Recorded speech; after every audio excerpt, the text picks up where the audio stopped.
did Matthew Perry die because of ketamine? The New York Times wrote that, and it is wrong. Ultimately, water killed Matthew Perry. He drowned. It's very hard to kill somebody with ketamine. 900 clinical studies attesting to the safety. 900! Ketamine has never been shown to kill anybody. This is The Reason interview with Nick Gillespie, where I go deep with the artists, entrepreneurs, politicians, and visionaries who are making the 21st century more libertarian, or at least more interesting, by challenging worn-out ideas and orthodoxies. Today's guest is Joe Dolce, whose new book is Modern Psychedelics, the Handbook for Mindful Exploration. Dolce argues that psychedelics aren't just the province of hippies or tech bros anymore. They are powerful and increasingly popular and legal tools for therapy, self-discovery, and play. We cover everything from the misunderstood role of ketamine in friend star Matthew Perry's death, to why Ibogaine may be the only substance on earth that can stop addiction cold, to how we went from Just Say No campaigns to mail-order magic mushrooms in just a few short decades. Here is The Reason interview with Joe Dolce. Joe Dolce, thanks for talking to Reason. I love talking to Reason. Thanks, right. Nick. The new book is Modern Psychedelics, the Handbook for Mindful Exploration. Why did you feel a need to write this book now? Well, for several reasons, really. The first was I like to be a little bit subversive, and I thought no matter what happens with psychedelics and the laws and the regulations, that we, people, need to know how to use them mindfully, skillfully, right. Either word. Okay? In an informed way. In an informed way. And, I've used psychedelics since I was, 20? Mm-hmm. I went to college in Chicago, which was a major hub of MDMA distribution in the 1970s and 80s. So I was exposed a lot. And, I've used them a lot in various periods of my life, but really without any knowledge. Right. And so that was one reason. Number two reason was my own categories feeling a little hardened, a little stuck, okay? When you get to a certain age, habit overcomes sense of exploration. We get stuck in our own ways. And I thought, I don't want to get to be that ossified old person. I don't want to be my grandfather, right? So I started using psychedelics again with that intention to sort of open up a little more wonder and a little more surprise in my life. And thought, I should probably know a little bit more about them at this point. The third reason was I wrote this book, Brave New Weed, about 7 years ago, which was not a bestseller, but it turned out to be a gateway book. So people started asking me questions about psychedelics, thinking I knew about all substances because I happen to know a lot about weed. And I didn't know the answers. Like, will ayahuasca interfere with your heart condition? Is there too much MDA you can take to have a bad experience? There's a million questions, right? What the hell is Ibogaine? And I didn't know the answer. So I thought, all right, well, maybe there is an opportunity for a single source of truth in a book format. I'm old-fashioned. I like books. Yeah, I've looked at the Arrowhead site. It's really hard to navigate. It's a very good site. It's a great site. A long-running site that has great information about everything about drugs, legal and illegal. But yeah, this, if I'm dating myself as well, but the cover of this book of Modern Psychedelics is such a great callback to kind of Peter Max, and it just makes it so pleasant and happy. Is this how you feel when you think about psychedelics? Yeah, it is actually, and it feels optimistic, which I think is, not every psychedelic experience you leave with that feeling, that's for sure. But I think overall, psychedelics are great teachers, right? And I enjoy learning. So what do they teach? Because at one point, you mentioned the fact, and this is widely believed within the psychedelic community, that psychedelics don't give you insight per se; they're kind of non-specific amplifiers. So they kind of make you more who you are going to be anyway, or what you're thinking. But so how do psychedelics teach? I think they open up lateral ways of thinking. Okay, so we tend to think in a logical, direct way, a goal and a path to that goal. I think psychedelics are in that way very subversive. They show you all sorts of things, right? That they offer you different avenues of attention, really, that are as Huxley said, are mind reducing. The valve that we have to keep input out, so much input out, doesn't allow. So I think psychedelics do open up those doors. How do you define psychedelics? Psychedelics are I don't know if I have a simple answer for this. They're unlike pharmaceuticals. So pharmaceuticals act on one specific site in the same way every time. Psychedelics are very unpredictable, right? They are very interesting in that they come from both plants and labs, right? That is so curious, right? Like, how did people in the Amazon know? There's 40,000 plant species in the Amazon, right? How did those folks figure out, we mix this one and that one and we get ayahuasca? Right. No one knows the answer to this question. I mean, the curanderos say the plants told them, and really that's about the only evidence we have to be true. And then we have the account of Albert Hofmann, the inventor of LSD, or lab-based LSD. So we know how he came across it, but even that was basically an accident. An accident, right? I mean, ketamine as a psychedelic was an accident, right? It was developed as an anesthetic. Right. For battlefield. And by the way, like, I know ketamine gets a bad rap these days because of Elon and all sorts of other nefarious propaganda, but ketamine was so safe that they gave it to soldiers in the Vietnam War. Everybody had 2 syringes they carried in their pocket. If you were my buddy and you got hit, boom, I could inject you and you would not die. Right. No skill required. Right, I could numb your pain for an hour or two until the MVAC got there. Ketamine is also used as an anesthetic for children in every hospital in the country because it doesn't mess with your heart rate the way that other things like fentanyl, which is also in every hospital in the country, does. That's another way I will define psychedelics, is they are by and large incredibly safe to use, right? I mean, most of the drug-related fatalities that come with psychedelics are because of fentanyl, because of tainted medications, or in the case of ketamine, because of extreme overuse. I'm talking extreme overuse. We'll come back to some more general questions, but since we're talking about ketamine, and you write about this in the book, did Matthew Perry die because of ketamine? Poor Matthew Perry. Yeah, explain that, because I want to get to the larger point that you make early in the book, which is that we're on the cusp of accepting psychedelics and a lot of other things that, when we were younger, there's no way these things would ever be allowed. Oh, right? my God. Legally. I mean, did you think you were going to fry your brain? I mean, I used them, but I was pretty sure I was going to fry my brain. Well, it was a cost. You would be like, okay, well, I'm going to have children with, 3 eyes and flipper hands or something. But, you really make your choices. They would never, they would never be legal. Even weed, it was hard in the 70s certainly to see, or maybe in the 80s, to see a legal path forward for weed because it had come so close and then it was definitively shot down. But let's talk about ketamine, because this is a drug. It started as an anesthetic, as you're talking about, and now, to the extent that most people know about it, it's because Elon Musk sniffs a lot in public interviews and seems kind of crazy.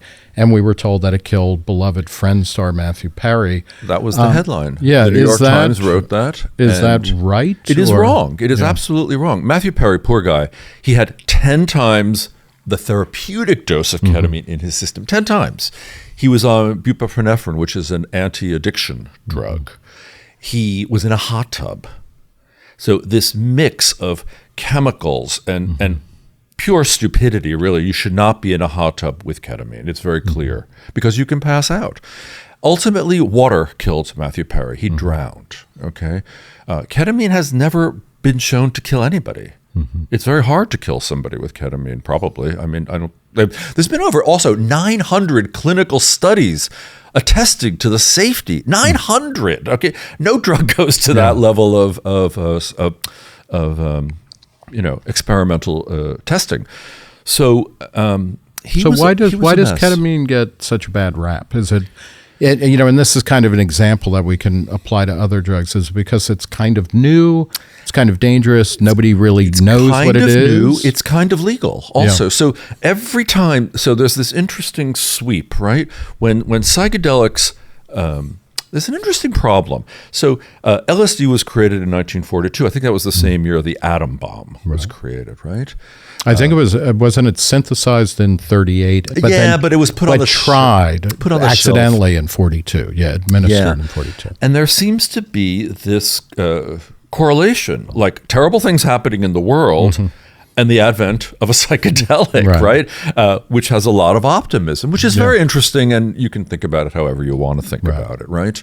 And we're at a similar moment in time right now where the world seems quite dire, and yet psychedelics are having this moment. And I worry, I don't want us to go into that same cycle again, right? I'm trying to, constrain hype and keep hope. Hope, not hype. Hope, not hype, but a moderated hope. Yeah. Because there's so many questions if the governments do legalize psychedelics, like who controls them, who gets access, will they try to turn them into, the kind of medicines that you have to take every day for the rest of your life, and will that destroy the beauty of a psychedelic? So staying with ketamine a little bit, ketamine is approved for certain conditions, for depression particularly, and you can take it in a spray form, in a lozenge, you can get injections and do treatments that way. Explain how ketamine works therapeutically. Like, what's the model behind that? Why does ketamine help people with depression? It hits a lot of receptors in the system, which are too complicated to really go into, I think. It basically gives people a vacation from their own thinking. So you get a break from your own ruminative thought, the same thoughts that can really drive you into depression. And they think that depressives have a lot of ruminative thinking, right? So the same cycle of thinking occurs. And some theories compare it to like tracks in the snow, like if you're cross-country skiing, like you've worn grooves in your and these are all metaphors, but you've worn grooves in your brain, and I deserve to be depressed, or I'm not worthy of anything, or the world is a terrible place, and like you can't get off that track. You can't get out of that track, right? And psychedelics, including ketamine, seem to blur those snowy tracks and get you out of your mind for a bit. Ketamine is interesting because it has a very short window. It's called a critical period, a short window of change possibility. So ketamine is the shortest acting psychedelic. It only takes like 30 minutes. A typical session is 30 minutes to an hour.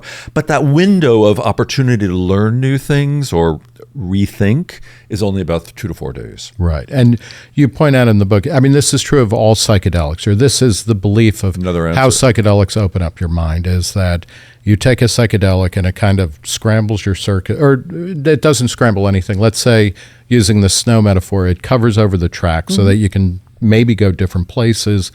The shorter the drug trip is, basically the shorter the window is to kind of really do the kind of therapeutic work or introspective work to change the way you think and feel and behave. Yeah, that's the research of Gul Dolan, who's a fantastic neuroscientist, now at Berkeley. She worked at Johns Hopkins for a long time. She learned through she's a brilliant person. I just interviewed her in San Francisco, actually. And she can explain neuroscience. She's one of the few people that can really translate neuroscience into plain English. And I don't like to talk in neuroscience because I think it's just so complicated. And actually, I don't even have the skill to really explain the details of it. So I like these metaphors. I like talking about it metaphorically. So she's done research that shows it isn't the strength of the psychedelic that opens that critical period of learning. It's the length of the journey.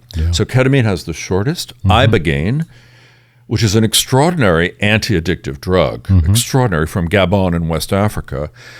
It's a 36 to 72 hour trip, which, I don't know if I'm strong enough for it. Most vacations don't last that long, or at least not the good parts. I can't imagine doing it, but it is the only substance we have on Earth that actually stops addiction right then and there, and it is thought to also stop most relapse. Yeah, and there is no medicine on Earth that does that. Do we, what's the reigning theory for how it does that? Within the psychedelic framework, like, okay, it lays down fresh snow, so something new happens. But then with Ibogaine, and I know a lot of people. I have not myself taken it. I know people who have. I know addicts who have taken it, and they say like it stops the urges right then and there. Yeah. Like you come out of that journey and it never comes back. So it works on a million receptors, kappa, opioid. I mean, receptors that have just even been discovered. We don't have any idea of the receptor mix on what this is doing. But we do know that it is very powerful. And I know some vets who've used it. It also works on veterans. Veterans, Yeah, I mean yep. to say. Yep. Not veterinarians. Well, now the reason I was thinking is we were talking about ketamine, which is An animal, would yep. be called Special K, and people would be like, "Well, it's a horse tranquilizer. You're taking horse tranquilizer," and it's And it's it like is. well, every drug like that is used by one mammal is used by another. Yes. So it's like there's also horse ibuprofen, but Of we course. don't We don't demonize think- substances that way, and it was created for humans, not horses. Correct. But in any case. I sort of lost Ibogaine. my train of thinking. So, but- so how does Ibogaine kind of, stop, the most deep-seated addictions that we seem to know? I was going to say it also works for traumatic brain injury, Right. Which is super interesting because a lot of veterans Yeah. have these traumatic, and it sounds awful. Like it really sounds like it destroys your life. You lose when you have TBI, you lose all sorts of control, and you're prone to incredible outbursts of anger, sometimes violence. People say they just don't know themselves anymore, and it ruins marriages. A lot of veterans can't come back, really. How did Ibogaine come into, I don't want to say common use, but it's a known thing now. And, people like Rick Perry, the former governor of Texas, who was in Trump's first cabinet, is one of the biggest pushers of Ibogaine. And he says, this has saved the lives of many people who I know who served in various wars. How did Ibogaine go from being this kind of rumored and crazy drug from Africa, from the bark of a tree or a bush in Africa, to now the VA is talking about possibly using Well, it? I actually think that Perry was very instrumental in helping people think about that. Okay, also, Ibogaine has one big problem, which is that it expands what's called the Q interval of the heart. Okay, so if you have a heart condition, it can be absolutely dangerous, perhaps fatal. So the good news for people who want to control psychedelics is that you have to go through a lot of heart screenings before you get the ability to have Ibogaine, all right? So it is controllable in that way, right?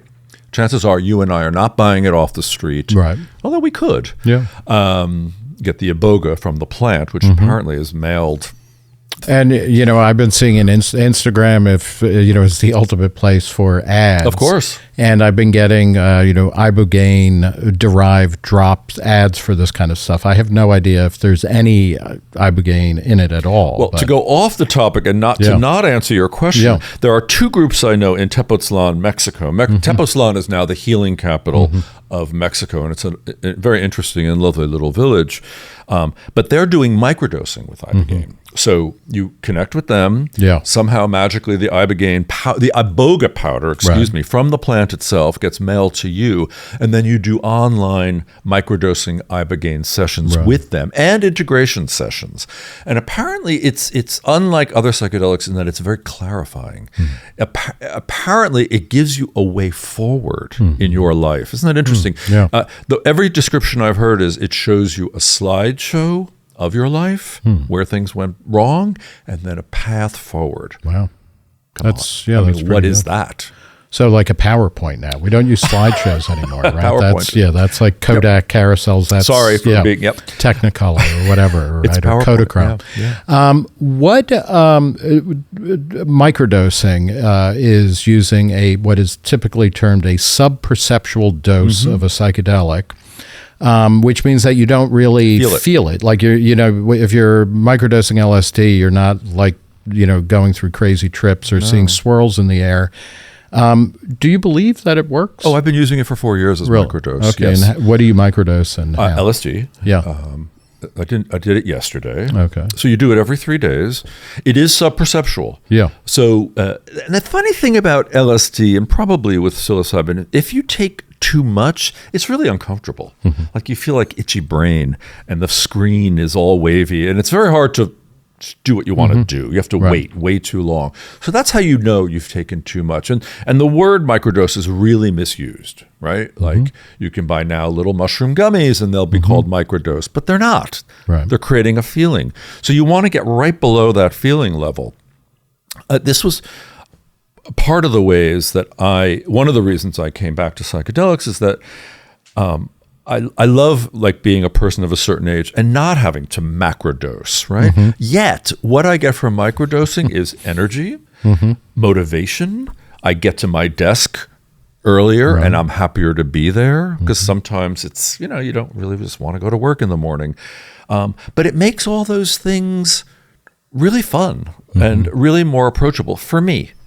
And for other microdoses, I know other people say it gives them better workouts. They have more energy to work out.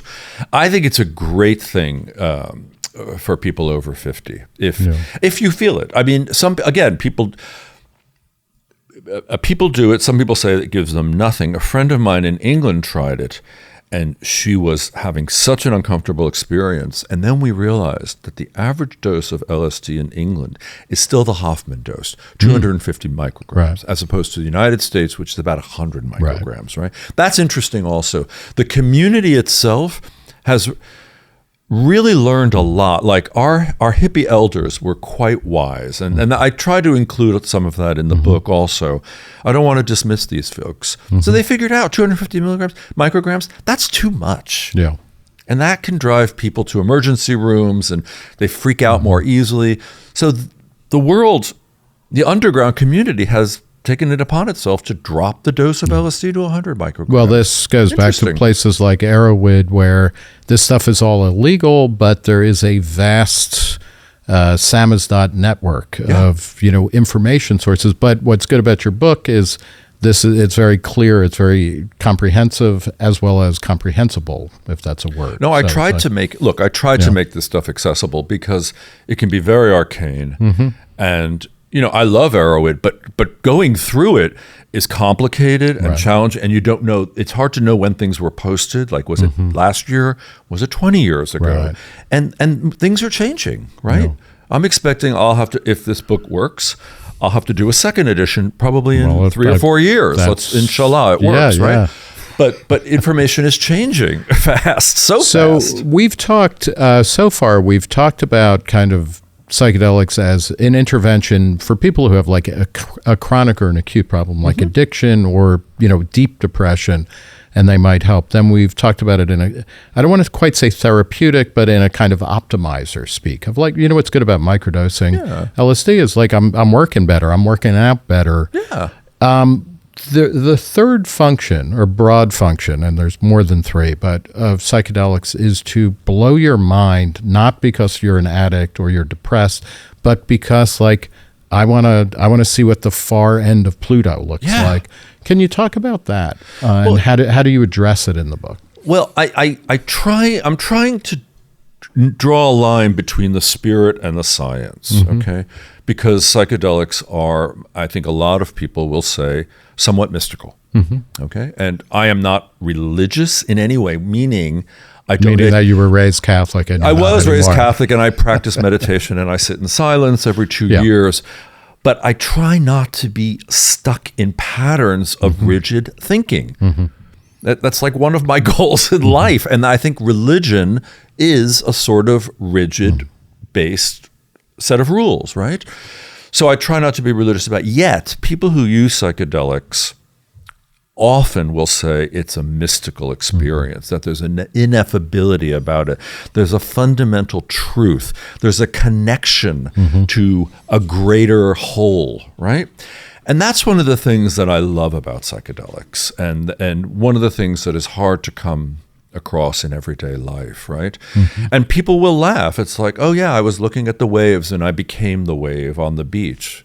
And I can really relate to that. It's like, I want that connection. And this is one of the ways that they do make me feel optimistic, in that it enables us to connect with the greater good and the greater sense that we are not that different from the tree, from the waves, from the rock. From other people. And from other people. Right. Right? And that's a beautiful thing. Yeah. Right? If we can overcome our political, religious, economic, racial, gender, blah, blah, blah, blah, blah, blah, blah, categories of difference. And have that moment of kind of feeling unified. We are together. We are of the same thing. Right. And this planet we live on is also of the same thing. And look, I don't know if psychedelics are the way to a new consciousness, but I will speak personally, and maybe you can speak. For me, they have expanded my consciousness about that, and they always have. How about you? Yeah, thank you for asking. The way I think about them is I think when I first did psychedelics in high school, I guess, partly because my high school had a bunch of old, I was in high school in the late 70s and early 80s.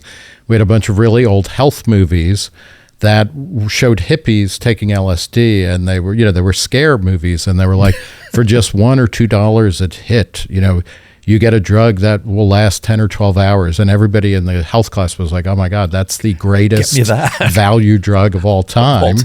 And then it was like, yeah, and your kids are going to be fucked up. But it was like, we weren't thinking about that then. What I find that psychedelics do for me now is they kind of reset. I liken it to, starting my computer after it kind of gets kludgy. Just kind of clears the cache, of the web browser and things like that. Yeah. I'm not convinced that there is a specific insight that they yield, although I agree that sense of unity is pleasing. And then in the book, you say, don't forget about play, or don't forget to play. That seems to be one of the messages of psychedelics, which is that they kind of give you permission to loosen up a little bit and get outside of yourself. But play is interesting, right? We think of play as entertainment. This is another word that somebody whose name I'm forgetting created. It was called entheotainment, okay? And I think play can also be dealing with things that are difficult, like writing a book. Right. It's really not that much fun, but it is somehow deeply satisfying once you figure out how the hell you're going to do it, right? And once you understand what it is. So for me, that's a sense of play. Like, believe me, writing a book for me, it's a hobby. It's not a means to an income. It's not a career, but it's a hobby. And that's play. Yeah. So everybody gets to define play differently, right? Some people like to draw or sing or act or just dance, really. And they don't do it naturally in life, but boy, use a psychedelic and these things they feel much more natural. They feel much more basic, don't they? Before we continue with the Reason interview, I want to ask you to help make this podcast and all Reason podcasts better. Please fill out our audience survey. It's only going to take a couple of minutes, and I'll give you a chance to win a $300 gift card. The link to the survey is in the show notes for this episode. It'll really help us out. And now, back to the Reason interview. Do you sense, and you've been, you're old enough to know to have been an adult or a drug taker in the 70s. Yes. So, that's not the 50s when LSD was being widely used by therapists to treat alcoholism. There was a lot of scientific work being done on that. It wasn't the 60s where, they became a way of escaping the death cult, as, of menopausal men who rule the world, as Timothy Leary would talk about the people who, the greatest generation, essentially, of which he was a part. Do you feel like there is a generational difference? Do baby boomers experience psychedelics differently than Gen Z or all the different groups? Really good question, and I don't know the answer. I think they're less afraid. I think we were more afraid at some level, but I really don't know the answer to that. What do you think? Have you noticed any difference? I don't have. One thing that I like about the psychedelic community actually is that it seems to be the one place in my life where people of different ages come together, meet without it being hierarchical. It's not like going to college or going to church. Like, old people are not always in charge or droning on endlessly, but they're respected, and young people are open without also kind of, putting down boomers all the time or anything. So it's a different place, right? It's so interesting because I have nephews who I trip with. Yeah. Okay. And that's like, at first I was like, oh, should I be doing this? And they were like, come on, Joe, let's go. Yeah. Well, let's go to the forest. the other thing, as long as we're talking about it, one thing that I find very different is I feel like if you are, say, Gen X or older, you thought you came of age in a world that was much more structured, and it's not that it's not rigid now, but it was like there were a lot of like Monday through Friday you wear a jacket and tie and you go to work and you play by the rules and you don't wear your wear your hat backwards, etc. And what psychedelics do is they kind of gave you a respite from that kind of conformity. But younger people have grown up in a world that is so much more plentiful and abundant that they don't have the same kind of structures to kind of melt with acid. They don't, but they are. I mean, it's not that they don't have their own issues. They do, and like maybe their screens are their issue. Yeah. Like, how do they get relief from that structured stuff coming at them all the time? Right. And I think psychedelics, you don't really want to look at your screen too often because you can't. Sure. Yeah. It actually blurs it, right? What do you think explains, at the start of the book, you do talk about, I wrote it down, that we're at a tipping point of acceptance of psychedelics, and that's with all of the scare stories about ketamine or about, there was that story, I can't remember if it was Spirit Airlines or, of a pilot who had taken mushrooms. Like when you read through the story, a pilot who was not flying the plane anyway, he was getting a free ride on the plane, but had taken mushrooms like 2 or 3 days before, and then was like, I have to take control of the plane. Like there are all the drug stories that started in the 50s and 60s and 70s and 80s. They're still all out there, but we are much looser about psychedelics. Well, just before I answer that, because I have a thought about that. Yeah. In the 50s, when they were, LSD was given for free to different researchers, right? And some of the things they were doing are just absolutely horrifying. Like they would, Stan Grof, one of the great psychedelic avatars, he was strapped to an operating table in an operating room, given 1,000 micrograms of LSD, which is 10 times what anybody wants to say, and had a very bright light flashed in his eyes so they could study what was going on with his ocular nerve.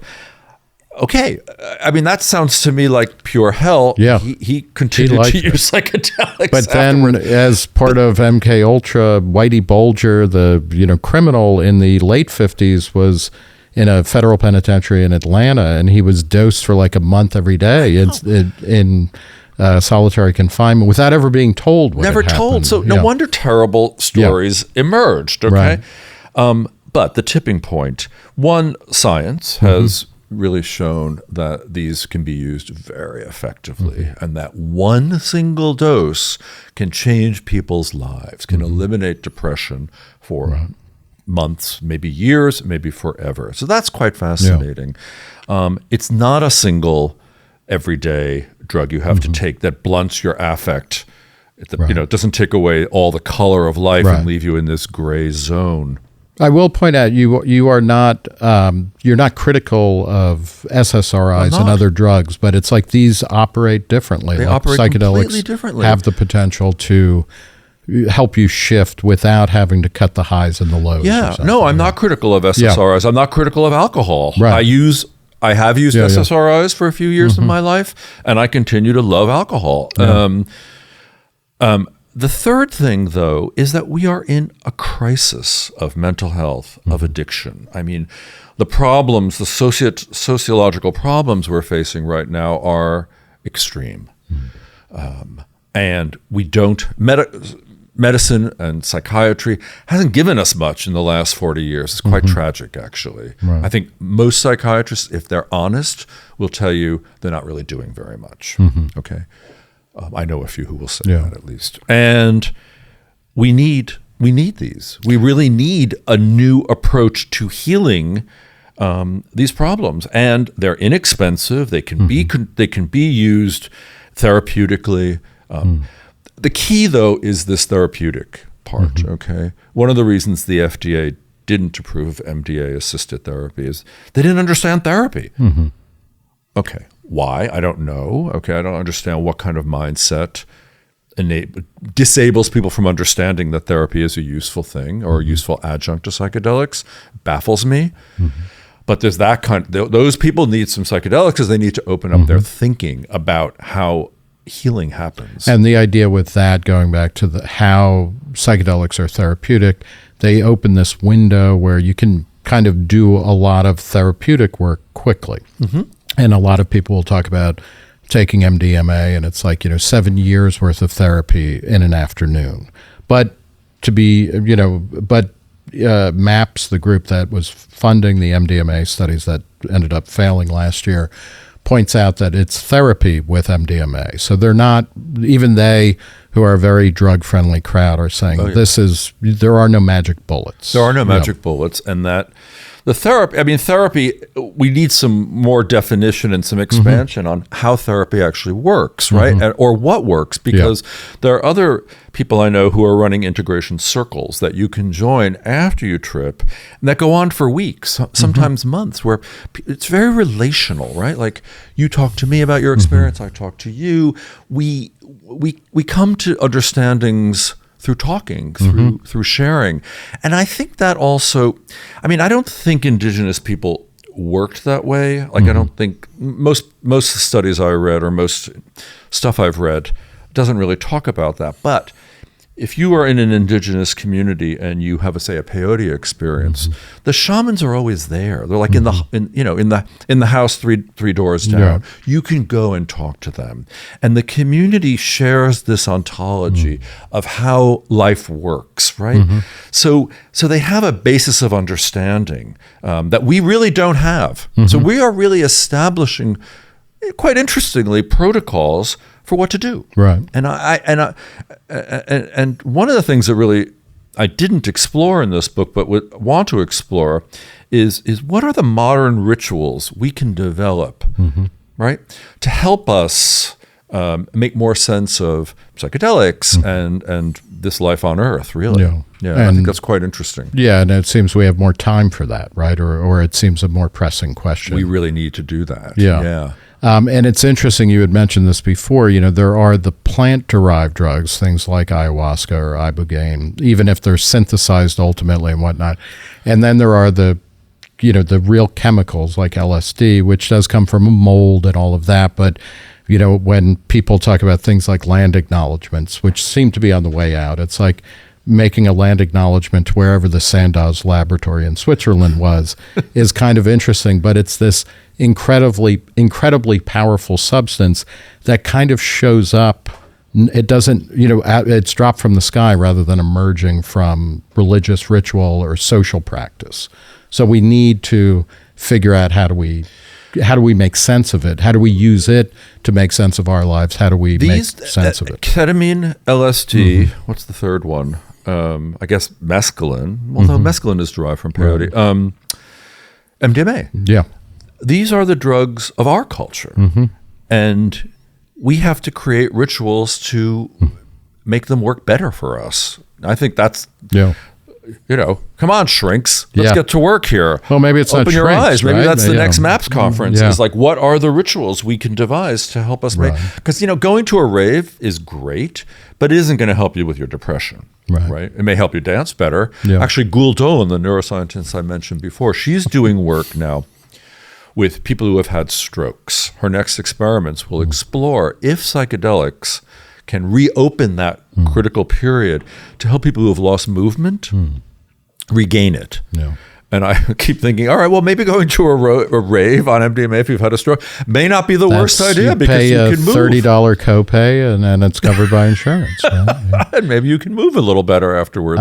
I want to come back to the future of psychedelics or of the legal status and how we, what are different ways that these things can be regulated, either by people or by governments or companies. But first, real quick, let's talk a little bit about your career. You mentioned before that you wrote the book Brave New Weed a few years ago. I interviewed you for that, and that was fantastic because as legal weed came into being, you talked about how suddenly we have this vast variety of different types of weed, and I mean, it's the difference between wine in like 2000 and wine in America in 1970. Yeah. Where it was just like, I want red or white or or rosé, which is a mix of the two, and they come in gallon jugs with comically Italian last names on it, right? Carlo Rossi or whatever. And then, we became much more sophisticated about our palate. Brave New Wheat is really kind of about that and all the different purposes. Earlier in your career, you were a journalist at Condé Nast. You were the editor of Details magazine, RIP. How does your journalism career and shift into executive coaching and then ultimately writing books about drugs, does this parallel what we've been doing as a society in any way? Oh gosh, I don't know. I mean, it's certainly not a great career move. I mean, like my executive coaching and my presentation training has very little to do with these books. However, I will say that a lot of the people that I do coach are really interested in psychedelics. They're younger, they're running companies, they're highly stressed out. They use psychedelics and they want to know how to use them more mindfully because they need resets. They call it a reset. They're very into optimizing. I'm sort of unoptimizing. Like I don't want to be optimized anymore. I'm too old for optimization. Okay, I've passed my optimizing phase. I want to de-optimize, actually. I want to feel more wonder and awe into the world. What was the question about my career? Well, I guess Details was, the magazine of downtown New York, certainly in the 80s, in its heyday. It does not exist anymore. It was purchased by Condé Nast. Which kind of, exists obviously, but that's kind of like a lumbering, ruin of, in lower Manhattan, right? I mean, Details, was about clubs. It was about downtown culture. That version of Details was the version I worked for was a young men's style magazine. And actually some of the people that I edited, Eric Davis or Doug Rushkoff, who are now writing about psychedelics in big ways and also doing other things, were writing for Details. So we wrote about drugs, we wrote about raves, we wrote about sex, we wrote about things that a lot of magazines were resistant to approach, right? And, do you feel like we were punished for it? Well, also you succeeded, right? We succeeded, it was but we were punished. Details was one of those magazines that really kind of, led the way for all sorts of kind of culture magazines for both men and women. Do you feel like we're more, as a society, we're just more comfortable than we used to be with the idea that we're going to use drugs to achieve a desired state? Oh, yeah. Yeah. I mean, just the fact that you and I are sitting here talking about it, talking about our own experiences, we're not really afraid of the feds coming down on us. That's right. Everybody we know has use some drug mostly, and then you have things that come out like Ozempic, which are, life-saving and life-changing. And, we've seen the difference in front of our eyes. Yeah. So it's quite accepted now. Are you working on a piece on this?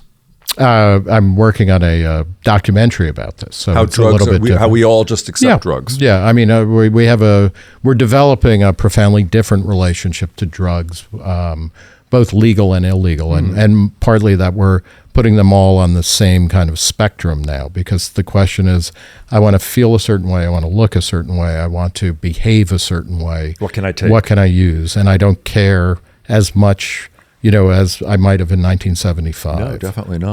This is legal, this is not.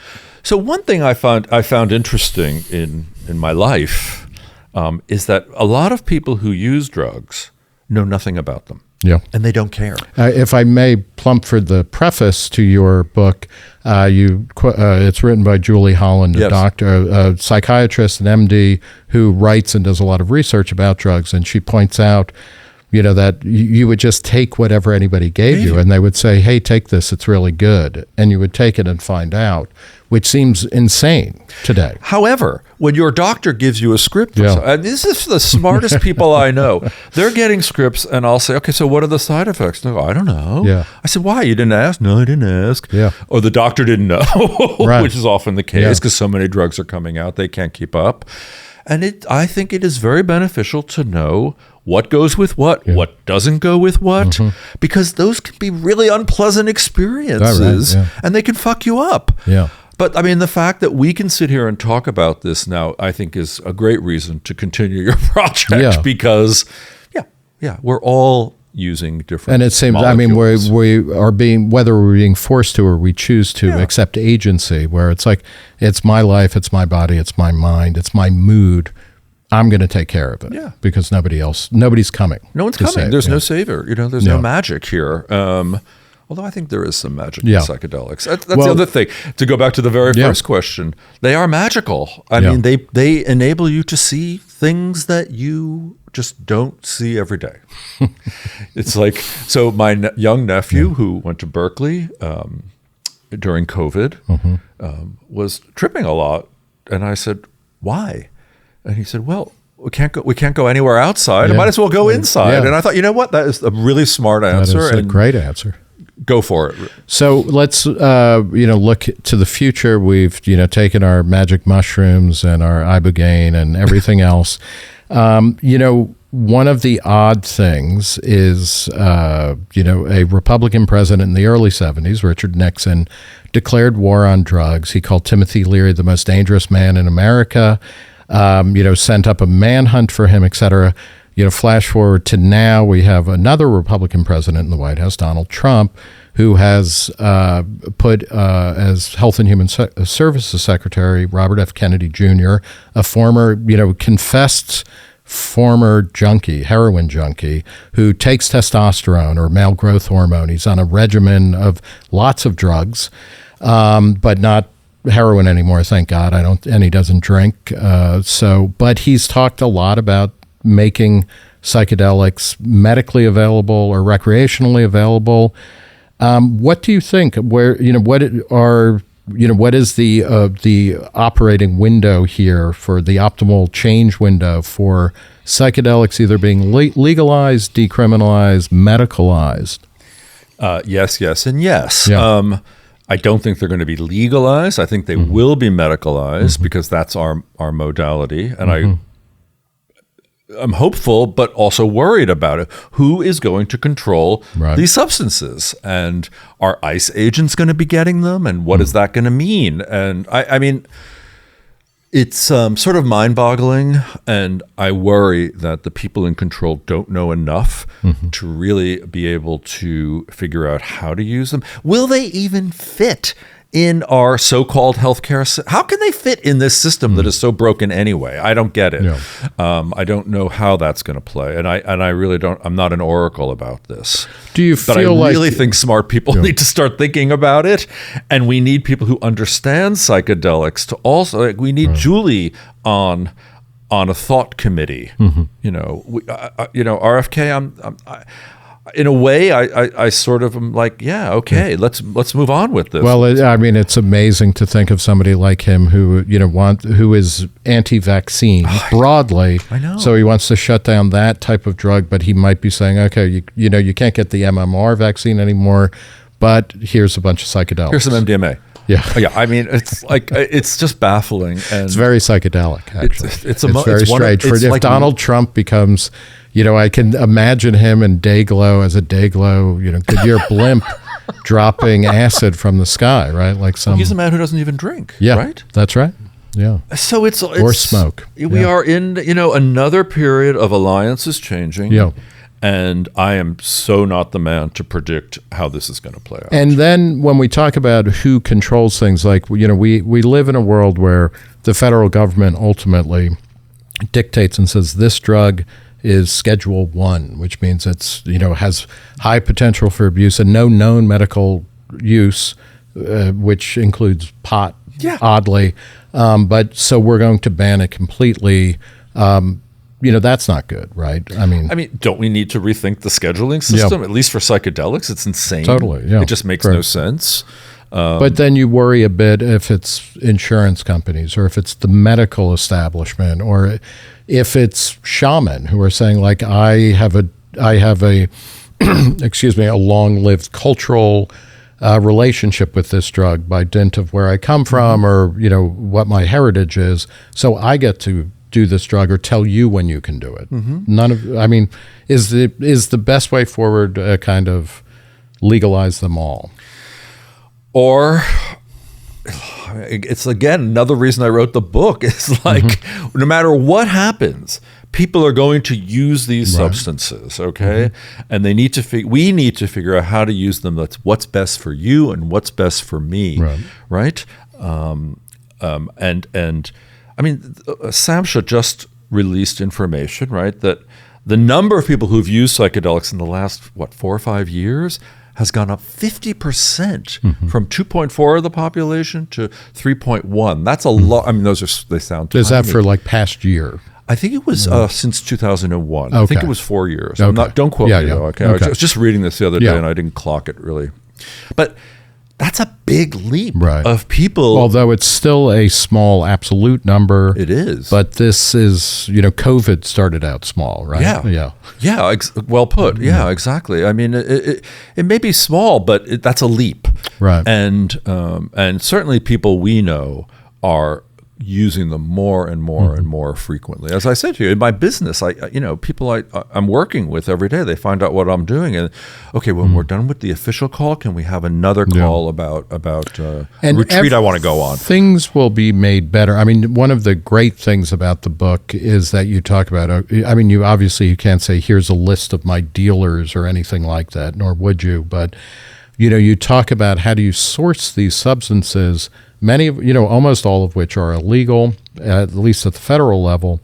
And that is also puts a lot of responsibility on the individual, right? Yeah. I think so. I mean, knowing how to, again, one of the most useful things are these little digital scales that cost $20, knowing how to measure, knowing what the right dose is.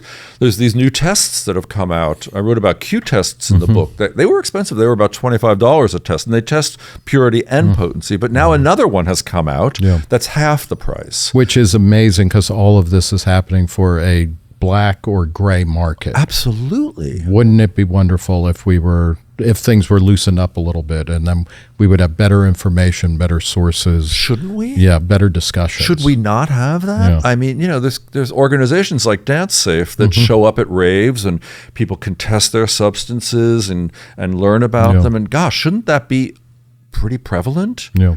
Really? As you point out, I mean, it's happening whether the man likes it or not. It's just happening. It's everywhere. And not only in the United States. In England, they have almost every rave in England has a table of I forget the name of the organization though that makes themselves very available to you, very helpful. One of the greatest experiences of my life was at Burning Man. A friend in my camp was severely dehydrated. It was Tutu Tuesday, so I was wearing a tutu, and he couldn't. He had lost all connection to who he was. I took him to the emergency tent at Burning. Have you ever been to Burning Man? Yes. Did you know that there was an emergency tent? Yes, I do. Staffed by unbelievable doctors and nurses and just incredible humans. All volunteers. All volunteering, knowing they're going to go out to the playa that evening. This was during the day. Right. And I sat there with Michael for, 6 hours as he got a whole bunch of fluids pumped into his body in a tutu wrapped in a blanket. But I watched these medical burners treat people who were just in different states of distress, really. Lovingly, of their own time, of their own volition. And it was one of the best experiences at Burning Man I've ever had because it's people taking care of people, right? And I think that's part of what psychedelic culture has spawned. Yeah. And I think it's a beautiful thing. Yeah, and hopefully we'll be seeing more of it. Hopefully we will. Joe Dolce, thank you for talking to Reason. The book is Modern Psychedelics, the Handbook for Mindful Exploration. Thank you, Nick. I really appreciate your attention and your time and for reading my book.